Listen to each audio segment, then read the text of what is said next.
to tonight's show. Tonight, we're talking about common mistakes that we've seen in our experiences in business, but also we did a bit of crowdsourcing in Nick's Facebook group for small business owners that he founded, which is over 8,000 now or over 7,000 small business owners. So yeah, a little bit of a heads up on that one, right? Like it's a pretty good community. I think the admin team, they're a great team of curating it. It's not always anyone recommend a good fucking courier in my area, or does anyone want to buy, I don't know, some. We get plenty of that too, mate. Don't worry.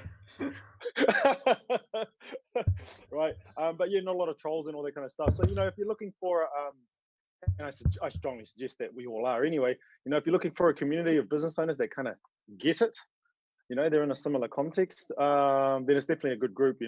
I wouldn't recommend going in there, looking for leads and stuff like that. That does happen in there. There are business deals, business partnerships, businesses that are bought and sold in there, and obviously products and services that are bought and sold in there. But just a good thing to get amongst, your peers, so to speak, that kind of get it, right? Their mortgage is on the line, their income's on the line, the food on the table is on the line, kind of thing, and they kind of get it, right? I work harder than everyone else, and sometimes I pay my team more than myself, and it's pretty isolated, being a business owner. Funny when you've got people around you, your team, your leadership team, your management team, maybe you've got board of advisors and coaches and stuff like that, and yeah, it's pretty lonely. So definitely recommend checking that out. It's called the New Zealand Small Business Owners Networking and Ideas Forum. But if you Google New Zealand Small Business New Owners, Zealand Small Business Owners or New Zealand Small Business Forum. Yeah, and you'll find it. But today we are talking about some of the biggest problems that we've seen in business. So we crowdsourced it, which is really, really cool. And we got some interesting mistakes that people cited as being the most common mistakes that they've seen in business. And I think a lot of them are talking from their personal experience. So I'm not going to mention names because it's a private Facebook group, but we will talk about their issues. But just while Nick's doing some of the technical stuff, I've done it. I'm good. I am present. How's my audio? All right, cool. Looks like we're pretty much the same levels. Yeah. So okay, cool. Do you go and do your thing, and I'll say what's up to everyone. What's up to Polly, who's jumped on? Marilyn, good to see you on as well. Marilyn. We're going to have a little bit of jam tonight on some of the common themes, the common threads, the common questions that it's and obviously through that Facebook group that Jung's mentioned there, we see a lot of I like to call it day one stuff, but it's genuine stuff that's going on for people at that phase of their business and in that phase of their development as an entrepreneur. So really, I think it's really timely that we do address some of these challenges and sort of bring some perspective, bring some experience to those challenges, and if we can offer some great new frames that you can take when one of these things comes up for you, hopefully can help you to move forward in your own business. But as always, we are keen to hear from you. So if you're on, jump on, say what's up. If you have questions, if you've got comments, jump on. We'll try to read them out as we go along. Obviously, we can't read everything, but we do everything we can to try to involve as many of you guys. What's up, Dion? What's up, Gerardo? Good to see you on too, brother. Yo. So, Jung, roughly, how about you take the first point, man? Let's go with our common mistakes in business. Common mistakes in business. As while we're dropping ours. Yeah. And while we're dropping ours, feel free to drop yours down in the comments, and we'll pick those up too. What are the most common mistakes you've seen in business, right? Whether it's you or you've seen other people play it, and we'll pick those up.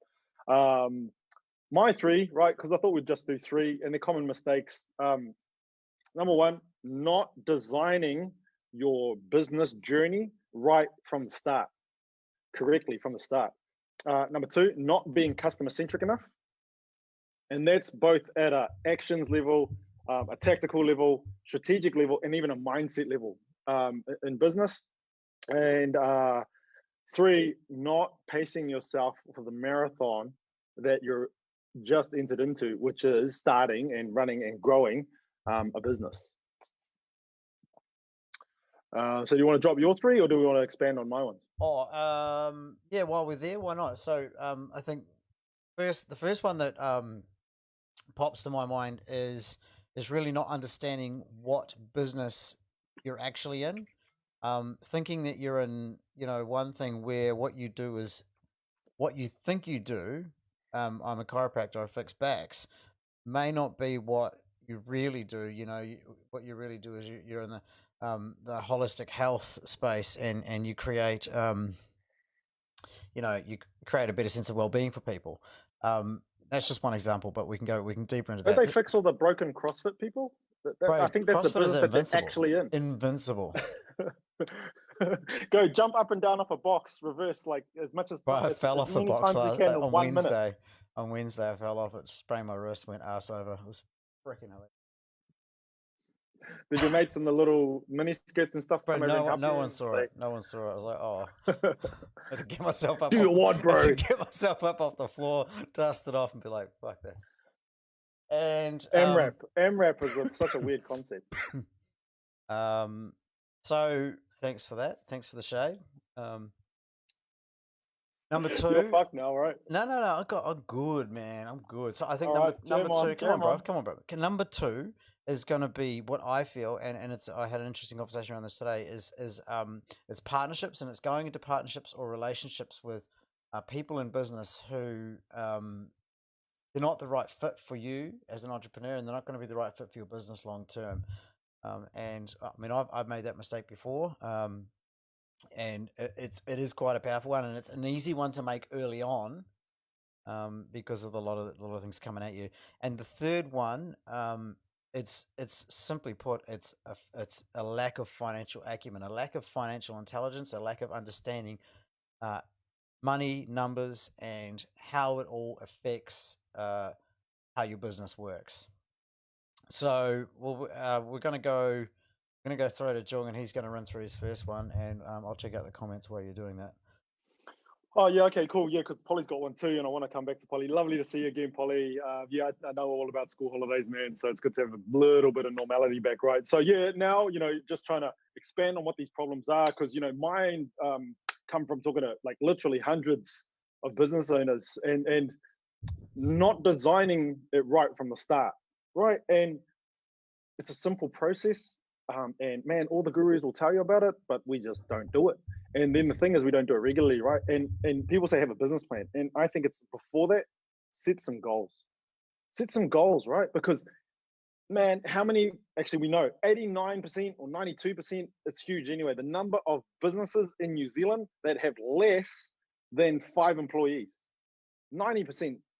It's just crazy, right? And at that level of business, for the most part, yeah, some of them are lifestyle, some of them like that. All kinds of stuff. But for the most part, man, you're just making enough to scrape by, and you're probably working way more than 40 hours a week, and so you've kind of got a job, and it's a pretty low paying job, right? When you think about, when you actually work out how many hours you put in versus the income you take out. And in terms of freedom and flexibility and financial independence and financial freedom, which are usually the reasons why people start their businesses, you're fucking it up, and it's not actually happening. So designing it right from the start, right? So having some goals, like I want to be financially independent, and stay the fuck focused on that. So because as we go through business in our first 3 months, in our first 6 months, in our first year, in our first 2 years, in our first 5 years, you learn shit along the way, and you get some battle scars because you're in a marathon. And so you're going to fall over, you're going to bail, you're going to be wearing a mini skirt and try and do an AMRAP and jump on a box and fall over and hurt your wrist like all the CrossFit dudes. But you got to capture those things, and you got to go back to the goal setting. You got to go back to the goal setting, and then the business planning comes from the goal setting. And man, shit, dude, there are enough business mentors out there, or just people in your industry that have climbed the mountain that you're trying to climb. I want to make these things. I want to be an accountant. I want to be well. Go and get someone who's already climbed the mountain. And go and get that, because they're going to help you design it right from the start. I'm not talking business plans. I'm not talking goals. I'm talking just the overall goddamn design, right? And so you talk to these business owners 2 years in. Oh man, I work 60 hours a week. My team get paid more than me. I don't even know if I can pay the bills next month, or the month after that, or the month after that. It's like, dude, who's to blame? Oh, is it the government? Is it the economy? Is it fucking COVID? Is it SARS? Is it Black Lives Matter? I don't know, dude. You're the one in control. You're the one ultimately that pulls it all together and says no to certain things, right? And that's another common mistake, man. Not saying no, to enough things, but we're not going to go there. That's another topic for another day. There's another rabbit hole. Yeah, that's another rabbit hole. But yeah, that's what I mean. Just designing it right from the start and then continuously designing it. I think that's another thing that I see is that people avoid business planning because year one, it's this big, scary fucking thing. And it doesn't have to be, by the way. You know, it's really, really simple. Have we got a business planning? I've got a business planning. We probably need to make some collateral that. Yeah, but yeah, we could do that. Yeah, look, I've got a form. It's like 10 questions. You answer the questions, you got a business plan. Oh, we do that one. What's that one that we just did with this? We just need to make that into a document. Okay, yeah. The one that I sent you, remember? So yeah. If you guys do want a business plan, the one that you didn't read, remember? Process. Yeah, I don't read anything. Don't email me, people. I don't read. Called it. Yeah, I can't read. I literally can't read. Yeah. South Auckland schools, eh? Schools and it's just the ADHD, mate. But yeah. So throw to you now. Your point one, or do you want to grab some comments? Yep. So so let's do that. So not understanding what business you're in, and when I'm talking about this, I'm talking. I think the great example was McDonald's business. You know, when Ray Kroc got involved, he believed they were in the business of selling hamburgers. And he started to grow franchises around America, and it did grow.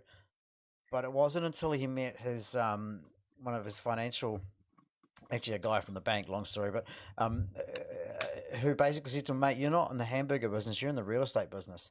And then he started really understanding the power of these franchises and how he could actually leverage the cash machine to buy some of the best property around the planet, because McDonald's are on every popular corner, on every major city, everywhere.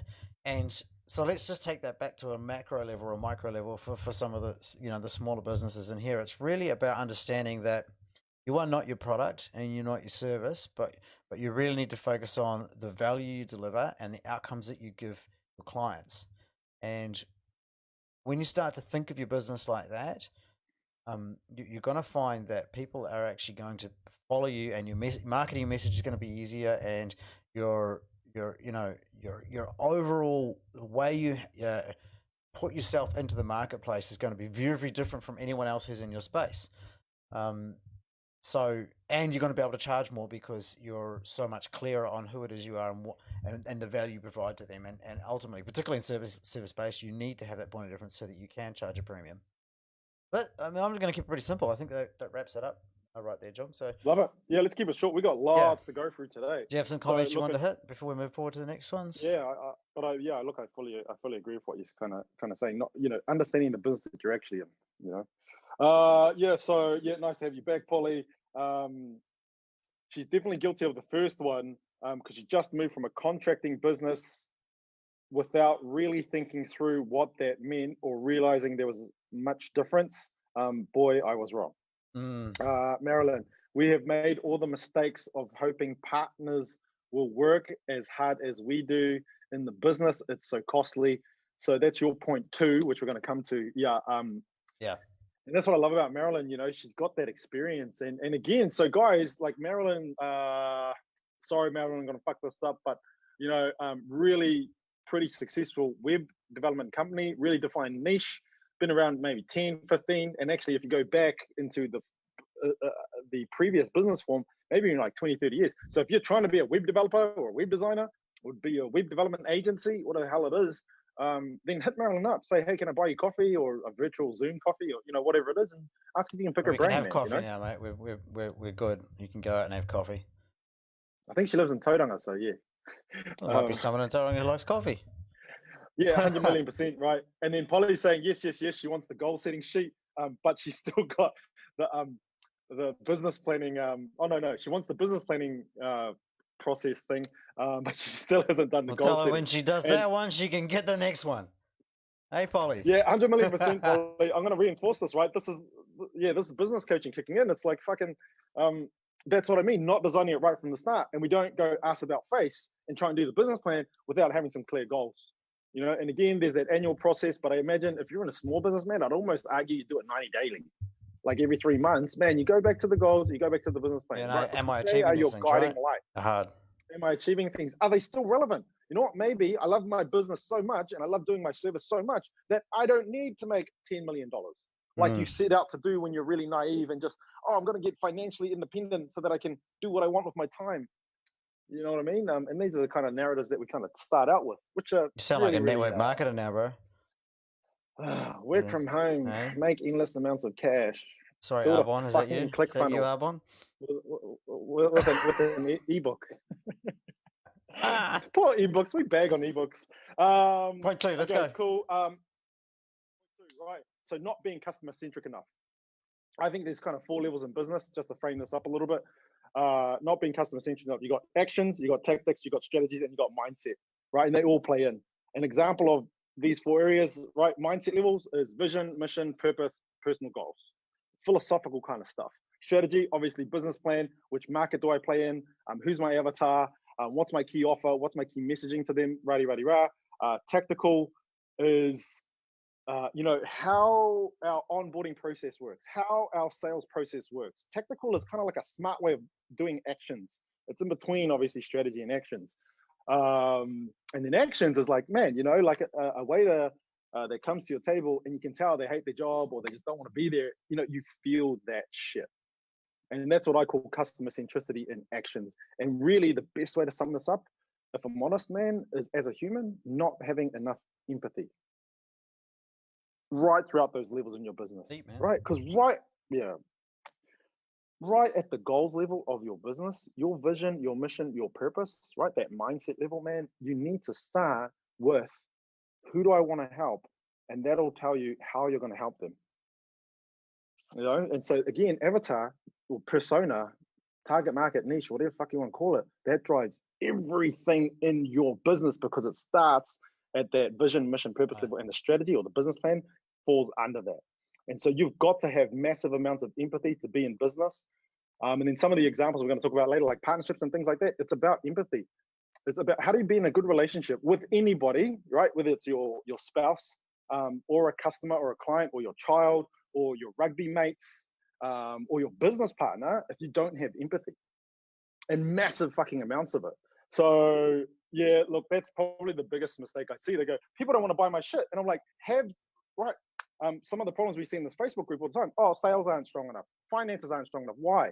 Oh, well, no one wants to buy my shit. Why? If you had something that really, really, really helped me, I straight up want to buy it. I want to make my life better. 7.8 billion people in the world want to make their lives better. So what that tells me is that your shit just doesn't improve their life enough for them to click the button, download the ebook, make the telephone call, do the Google search. It comes back to that thing about understanding what business you're in. That's probably why, because your messaging's not right, because you're still thinking that you're selling ebooks.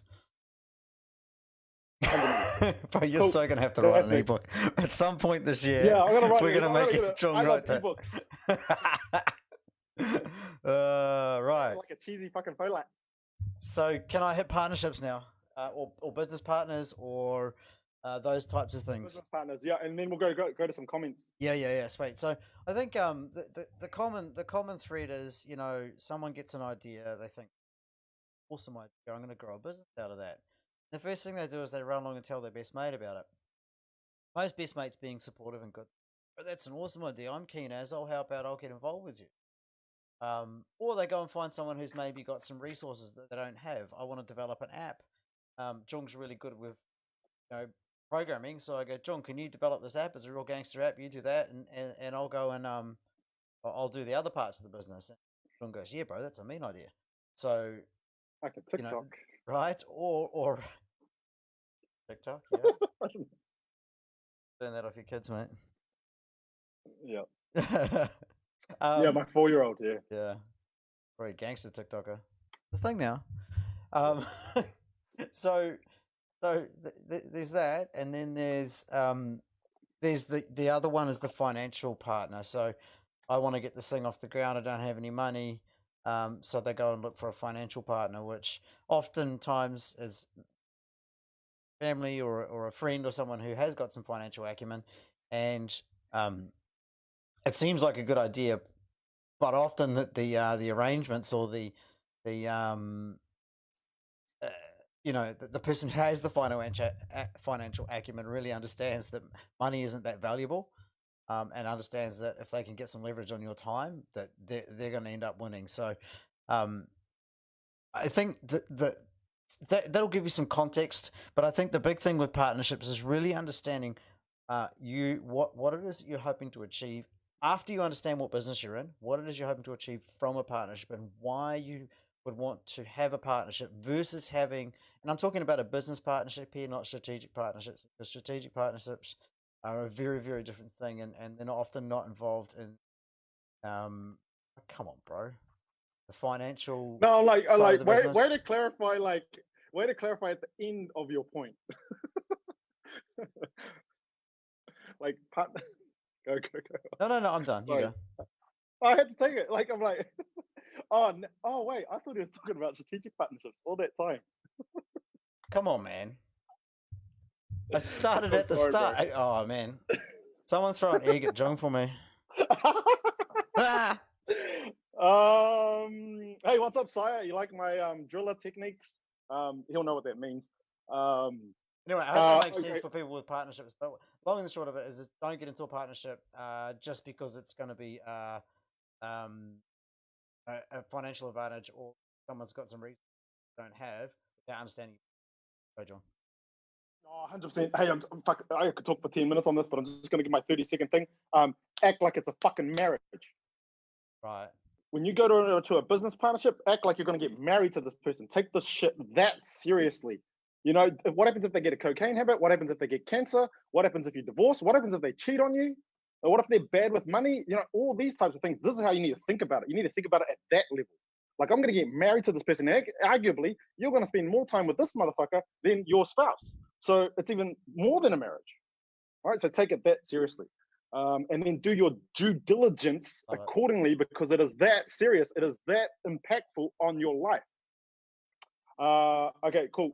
No major comments from me. People laughing that we're picking on ebooks. Sorry, ebooks. I love you, but I hate you because you're so cheesy and fucking corny.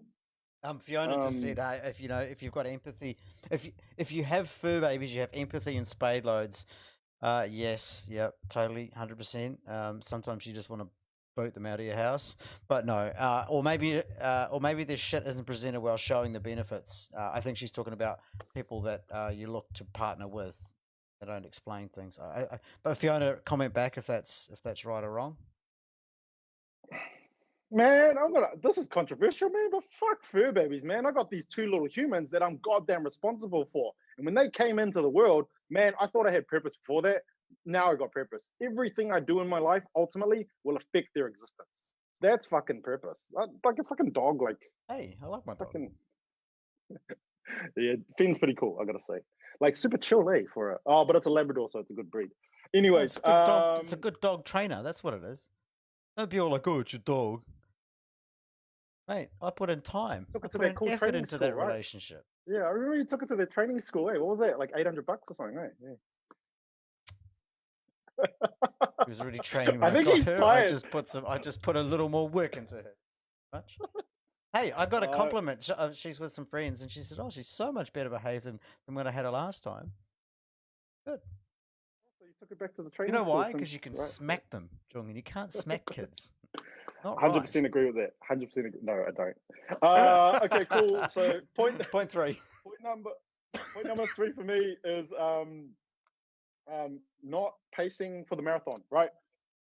All I say, fuck, man, you don't walk up to the start line of a marathon and try and sprint it. Yeah. And this is something obviously really. Yeah. Right. Something really common I see in startup world. So not so common in the other thing. I actually probably see the other end of the spectrum, like, nah, dude, I make like 10,000 a month and I have every Friday off to play golf or go fishing or do Zumba or whatever it is, how you do. I'm really happy. But you know that, like, you're just opening your future and everyone's livelihood who depends on you, whether that's the team, your strategic partners, your children, your spouse, whatever, open up to a whole lot of risk. Because when you're complacent, because that was one of the comments that hopefully we're going to get to, man, we're running out of time, but there's a whole lot of comments right in the group that we probably should address. But yeah, pacing yourself. And so it's not about, yeah, man, I got this sweet being complacent, but it's also not like, man, yeah, we got to crank this, hustle, because I don't believe in that Gary Vee shit. I think he stopped saying it now. But yeah, hustling all the fucking time. Why would you commit to that, right? Entrepreneurship is a life choice. It's a lifestyle. It says, man, I'm going to be in constant challenges and have a constant massive to-do list. That's the lifestyle that you've chosen because you're a problem solver, because entrepreneurs are naturally kind of problem solvers. And so know that and accept that and just always be striving to get better and trying your best, right? And this whole concept of MVP, fucking 80%. Do everything to 80%. No, you're not going to be perfect. You can't. When the fuck did you learn how to be a good leader? When the fuck did you learn how to read a P&L? When the fuck did you learn how to manage a team? It takes time, and that's the point, right? That's the point. It's a marathon, man. So get ready for a marathon and get ready to learn and know that you don't know shit and know that you're trying your best. When you look at Jacinda, and I know I'm going to get political, and this is pretty controversial, or Barack Obama or whatever, and even fucking Donald Trump, actually. Do they know what they're doing? With absolute certainty? How fucking no? How can they? Right? And so any of us that have an expectation of that on our leaders is unrealistic. Because you show me a leader that knows 100% with 100% accuracy what the hell they're doing. So what are they doing? Ultimately, to some degree, they're trying their best, and that's what entrepreneurship is. I was going to say that's what leadership is too. Is like taking the information 100%. You've got and making the best decision you can, and then taking action and fucking backing yourself with the action you take. And you know what? Like in business, sometimes the action you take is not the right action, and you just got to take that feedback and suck it up. And sometimes there's a few zeros attached, and it hurts your wallet, but sometimes it's just a bruise to the ego, and sometimes things go really, really, really well, and you go, fuck yeah, I'm the man. And that's what I mean. So entrepreneurship, business owners, by default, they're leaders. A lot of them don't understand that, whether you have fucking employees or not, you know? And that's the thing. I think we need to start. I was going to say, to be real about it, you know, like when we've started with what we're doing here, you know, both of us, I think at times have had expectancies of being, you know, growing faster or more things happening, but then we've had to sort of, you know, check each other and just be like, hey bro, like it's cool. It's cool. It's like, you know, I can't even read financial statements, bro. So I'm just like, hey, well, I get to talk shit, you know, talk shit about business and give my mate shit. Like I'm keen. Yeah. You have to step up your game though, eh? Oh, see. Hey, we should see if anyone can guess in the town that I'm in tonight. And I'm only going to give one clue that it has a statue with a guy with a rifle at the top of the.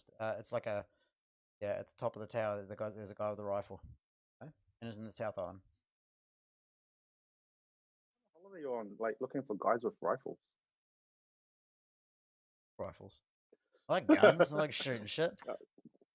All lives matter, bro. You know, you like rifles. So hit those comments, and then we'll do this last. No, look, nothing major on my feed. Yeah, it's funny because there's a delay, but yeah, look, Marilyn's agreeing. Georgie Page is saying 100. He's like, real talk. Thanks, George. If you get what I'm throwing down, like that says something about your understanding of business. So you either know some shit or you've been through some shit. So props to you, brother. I do like Faye's comment. She said, I like my dog better most days. I think she's talking about her kids and her dog. But her kids are a bit older. That's the thing about dogs. Right, yeah. Like, yeah. They are fur babies. They're so much easier than fucking kids. Aramoana? Whoa, she's guessing. Cool, not pacing for the marathon. So final one for you is financial management. Yeah. No, that's not it, Polly, but keep going. Yeah, so financial acumen, and so it's understanding your numbers. What's your break even? How much revenue do you need? What is your cost of, you know, for you, the entrepreneur, if this is your only source of income, what does it need to do in terms of revenue and net profit for you to actually be able to do what it is that you do? And I'm going to talk a little bit more about financial acumen and things like as you start to grow your business, you may need money, you may need capital, you may need you know, financing over equipment or whatever it might be. And it's the challenge is that a lot of us don't really quite understand what we're signing up for. We go and take finance deals, or we take loans from banks, or we put it on our mortgage and things like that, without really having a good understanding of, you know, how that's going to affect our balance sheet. And the other side of this financial acumen thing is really understanding how to price our offering and understanding what where we sit in the marketplace, so that when we actually start to grow and scale the business, are we actually going to be, making money out of what we do? So the three statements that you really need to is your profit and loss, your balance sheet, and you ideally want a cash flow forecasting. So if those three things sound fucking like out of your realm, um, they would be things that you're going to need to talk with your accountant or your advisor and start to understand. And one other thing I'm going to just add in there, it's not optional, and it's insurances. And it's not really financial acumen, but God, it goes hand in hand. You've got to have those policies over public liability. Your plant, you've got to have I believe that you've got to have some sort of stuff in place for your health and your life, because frick, you're out there taking risks. But I don't want to bang too much on about it, because it's a massive topic, and fuck, I could interview a life insurance guy for a half an hour, and we still wouldn't even scratch the scratch of that. So just know that those three statements and assurances are just non-negotiable. If you're going to really grow a successful business, that you have to have those things. Over to you, bro. It's pretty fucking sad, that topic too, right? Like, fuck. Well, it's death insurance, mate. Yeah, look, I like that jam, dude. I like that jam. What I'll say is, just to back that up with some statistics, 62% of all Kiwi businesses, based on some MBIE research done in 2017, 62% of all Kiwi businesses die at about that 2.5 year mark. And when they dug a little bit deeper, it's interesting, right? Because that's when prov kicks in. Right. Right, and I think we all know provisional tax. Yeah, taxation revision. Yeah, and it's when you start got to pay forward, but also you have to kind of back pay, a lot of your taxes and such from your first 2.5 years, because you get a little bit of a holiday. I mean, we all know this kind of stuff. You get a little bit of a holiday for the first kind of year and a half, 2 years kind of thing. Then it all kicks in, and then they end up dying, right? And that's pretty much from not realizing along those first 2 years what tax implications I'm going to have, or my tax position is going to be in the future, and therefore saving for it, i.e. bad financial management. Yeah, and I think it's okay to not know those things, but you've got to have someone who is giving 100%. You a financial advisor, who's not someone who's there to sell your product, but really help you to understand your financial statements. And Nikki Riley's comment was, example is what is good debt and bad debt, and 100%. And easiest, simplest 100%. Way is a good debt is debt that you take on that's going to put more income into your business, and a bad debt is debt that you take on that's going to take income out of your business. That's just a real basic, way to understand that for anyone who doesn't understand those, that terminology. But obviously you go way deeper than that.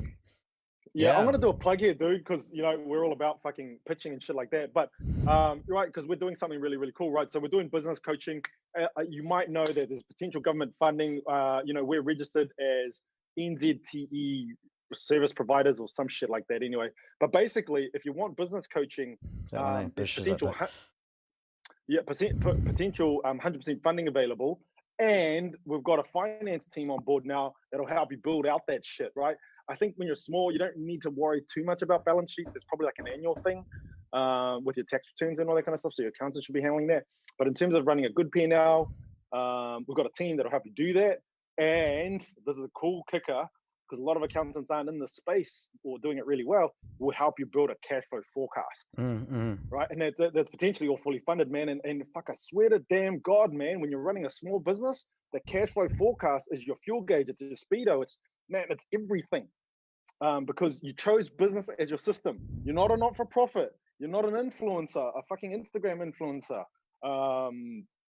You're not a network marketer. You're not using, well, yeah, they're business too, but they're all business models. But, a lot of us are kind of in a more traditional business, man, and cash flow forecasting, not just cash flow reporting, cash flow forecasting, dude, you need to do it, because everything you do around customer experience, sales, leadership, fucking product development, service development, pricing, everything is going to land in your cash flow forecast. Everything will eventually end up there. Where and when you do it, right? That is right. It is the measure.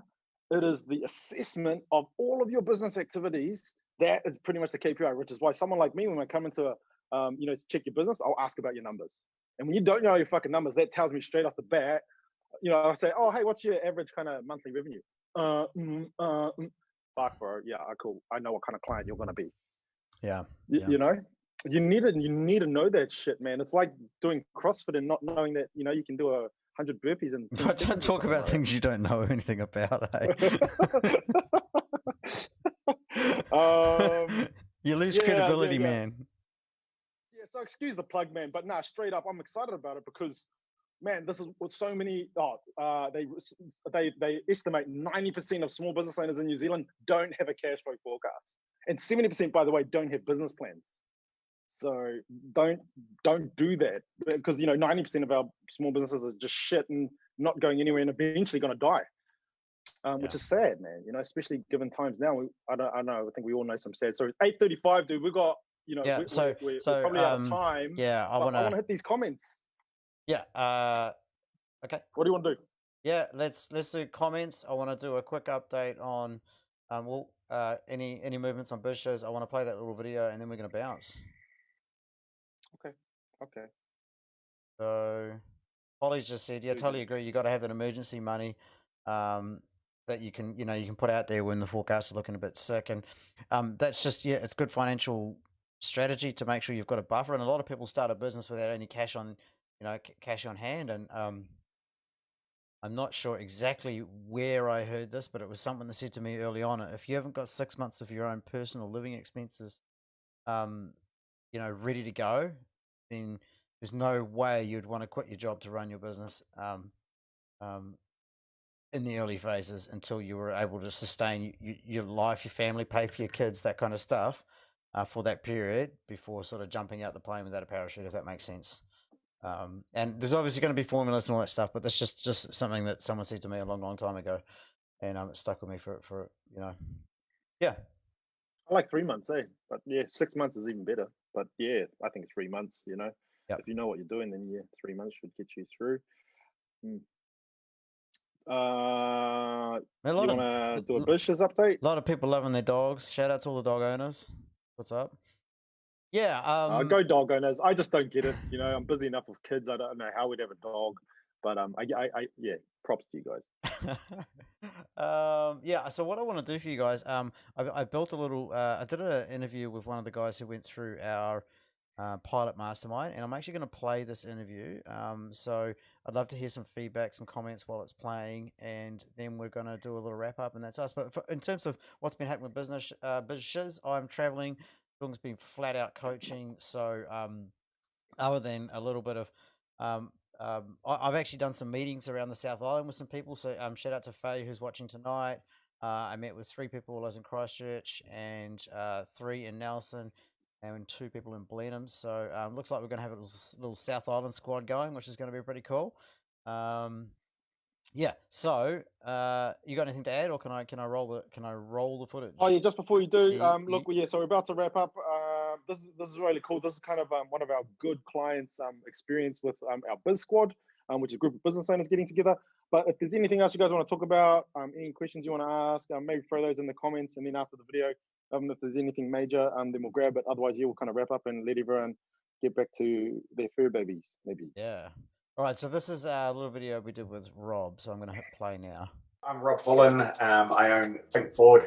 We're a digital marketing agency.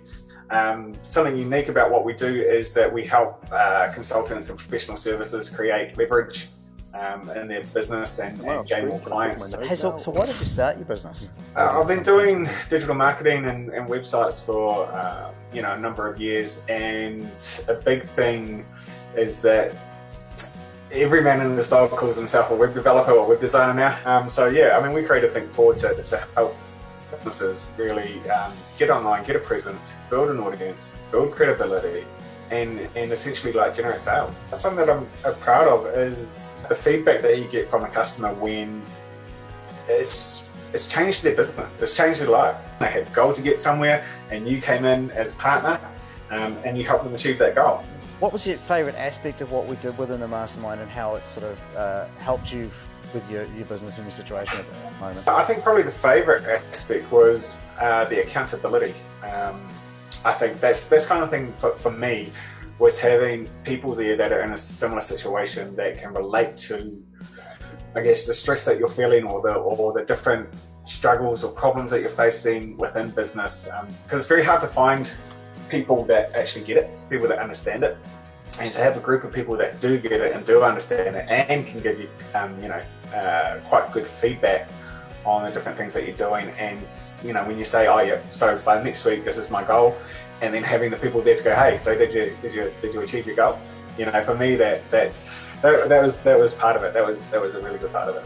And also one thing that I actually really enjoyed was taking the fluff away from, you can kind of make all the excuses in the world, but when you get down to strategy rather than a tactical mindset, and you can say, hey, look, this is what you need to do to move the needle, and it's that simple. You don't have an excuse not to. From where your business was at then and where it is, post those few weeks, how's it improved, or have you improved even as a business owner? I think it's more around the clarity and what's actually going to move the needle. So you come in, with a whole bunch of ideas, and you've got so many things going on in your head, and you go, oh, I could do this or I could do that. And then just getting feedback and kind of refining it, and just getting that clarity in what you're doing and what that next step looks like. Hey, so anyone who is watching this, what would you say to them if they're considering jumping on board with one of our Biz Squads? Do it. Straight away, there's no hesitation. What they're going to get out of it may not be what they're going into it for, but what they're going to get out of it is so much more than what they think.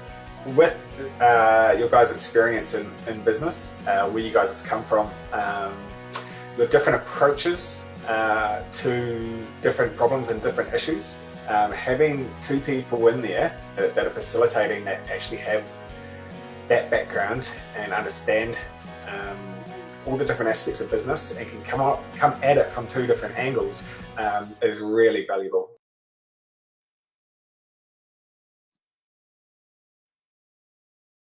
Yo. That's us. So, guys, I just wanted to play that out because I know we've been banging on about these squads for a couple of weeks now. We are still going to play. No, it's come back, bro. It just does a transition, so we're good. So thank you to anyone who watched that. And Polly just commented, which I love it. She says, "God, I need accountability. I'm way too lenient and forgiving of myself." It's really interesting. Really interesting because that is something that does play out for so many people. And conversation I had this morning, someone was the same thing. Accountability, but then straight away, but that means I've actually got to do things. But yes, that's how it works. So we'll hold you to a high level of accountability so that you're done with it. Yeah, bruv. I think we're just about ready to bounce. Have you got what did you say? Brain fart for us. Don't do CrossFit. CrossFit is stupid. Now what am I going to say? Oh shit, man! I think we covered a lot of ground today. Mate, I love it. Words of wisdom. Yeah. Words of wisdom. Fucking never do CrossFit. But take the time, design your business, act with empathy. Your customer, your market, your persona, they are your bosses of every goddamn thing. Arguably your existence, your pricing, your marketing, your sales strategy, your leadership, everything actually ends up being accountable and lands with your market. So be empathetic as hell with them. Do your avatar review regularly. Pace yourself for the marathon. Learn what you need to learn, your financial management, etc. Understand what business you're actually in, and if you are thinking about taking on a business partner, treat it more serious than a marriage. Yeah, that's awesome. Great summary, bruv. So thank you everybody who stayed on with us and put up with Jung's face again for another week. I know it's hard, but sorry.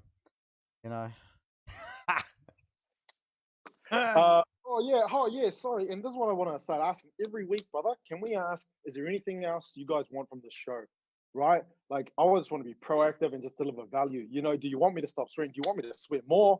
I know everyone loves the swearing. Sorry about that. Kind of not sorry. But They just want a fucking ebook, man. That's what they want. Get the fucking ebook. But if there's anything else that you want us to do that can deliver more value, man, tell us, man. We are keen as fuck. Questions, topics, comments, feedback. If you love us, you hate us, whatever. Keep us posted. But it's cool to see people jumping back on every week. And so obviously, we must be doing something right. So we're going to keep doing it.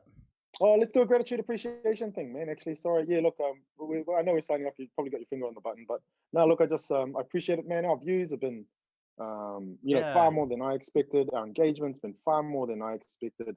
And I get some DMs, man. Like, me and you got to fight more. Apparently, I think we need to have differing opinions, and and just when we have differing opinions, we need to kind of stand on that and kind of, because we offer perspectives, right? That's all a real good coach or mentor or advisor to your business really at the end of the day ultimately is doing, is just offering a different perspective. Yeah, they're not right. Rob even said that in that little video we just played there. He loved the fact that we do come from two very different places and very different levels of understanding about things, and so that's awesome feedback. And again, I do want to shout out to everyone that has jumped in our inbox and sent messages of thanks. And I got a message probably last week just saying, "Hey, thanks so much for the side hustle chat. It was just really what I needed to hear." And so we're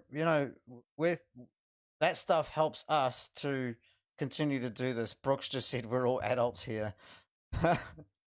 Keep kicking it the way you are, guys. Bringing great knowledge, all for it all. Yeah, man, two different perspectives is great. So thanks, Rob. Rob, you're on. I didn't even see, mate. Awesome. He jumped on just after we played the video. Oh, he missed seeing himself picking his nose. Oh, damn. Yeah. We got some footage of you picking your nose, Rob, and we put that up there. Don't be like. I'm in cheeky mode at the moment. Now, love you guys. Thanks heaps. Just want to give you guys as much value as we can. So if it is of value, thanks for letting us know. Love it. We'll see you guys next week.